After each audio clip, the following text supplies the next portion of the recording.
की बड़ी खबर के साथ ओम प्रकाश धनखड़ ने बीजेपी के राष्ट्रीय अध्यक्ष से मुलाकात की है। न्यू नॉर्मल तिरंगा यात्रा एक राष्ट्र एक चुनाव पर चर्चा हुई है। अहिल्याबाई होलकर त्रिशताब्दी विषयों पर भी चर्चा हुई है। दोनों नेताओं के बीच कई और मुद्दों पर भी चर्चा की गई है। तो ओम प्रकाश धनखड़ ने बीजेपी के राष्ट्रीय अध्यक्ष से मुलाकात की है। न्यू नॉर्मल तिरंगा यात्रा एक राष्ट्र एक चुनाव पर चर्चा हुई है।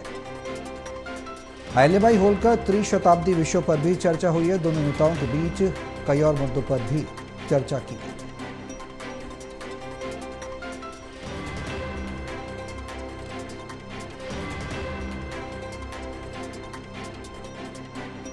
तो ओपी धनखड़ की बीजेपी के राष्ट्रीय अध्यक्ष जेपी नड्डा से मुलाकात, कई मुद्दों पर चर्चा हुई है। न्यू नॉर्मल तिरंगा यात्रा एक राष्ट्र एक चुनाव पर चर्चा हुई।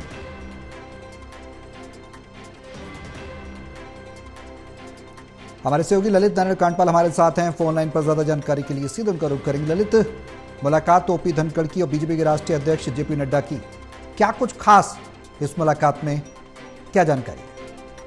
देखिए, दोनों नेताओं के बीच में जो है कई सारे विषयों को लेकर बातचीत हुई है। अहिल्याबाई होलकर की 300वीं जन्म शताब्दी कार्यक्रम मनाया जाना है, उसको लेकर बातचीत हुई है। इसके अलावा वन नेशन वन इलेक्शन को लेकर बातचीत हुई है। और क्योंकि ओम प्रकाश धनखड़ जो है वो भारतीय जनता पार्टी संगठन से जुड़े हुए बड़े सीनियर नेता हैं, तो ऐसे में उनके साथ जो है राष्ट्रीय अध्यक्ष की कई अन्य विषयों को लेकर भी चर्चा हुई है। कई आगामी कार्यक्रम जो पार्टी के द्वारा चलाए जाने हैं उनको लेकर भी चर्चा हुई है। तो कई सारे विषयों पर मुलाकात हुई है आज, और तकरीबन आधे घंटे से ज्यादा ये मुलाकात चली है। और अब देखना होगा कि इन मुलाकातों के बाद आने वाले दिनों में हरियाणा संगठन में क्या कुछ नई चीजें देखने को मिलती हैं। ललित, जो हरियाणा की समस्या है, मौजूदा समस्या, इसको लेकर भी क्या कुछ चर्चा संभव है राष्ट्रीय अध्यक्ष से? देखिए, दरअसल बिल्कुल संभव है, लेकिन दरअसल ओम प्रकाश धनखड़ इस वक्त मौजूदा समय में सरकार में नहीं है। लेकिन हाँ, हरियाणा के जो अलग अलग विषय हैं उनको लेकर जो है उनकी बातचीत हमेशा से ही वो राष्ट्रीय संगठन में महत्वपूर्ण भूमिका निभाते रहे हैं। और सरकार के स्तर पर तो नहीं, पार्टी के स्तर पर कई समस्याओं को लेकर चर्चा जरूर हुई होगी।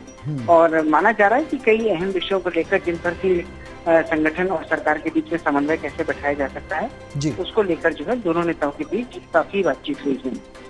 चलिए, बहुत शुक्रिया ललित तमाम जानकारी के लिए।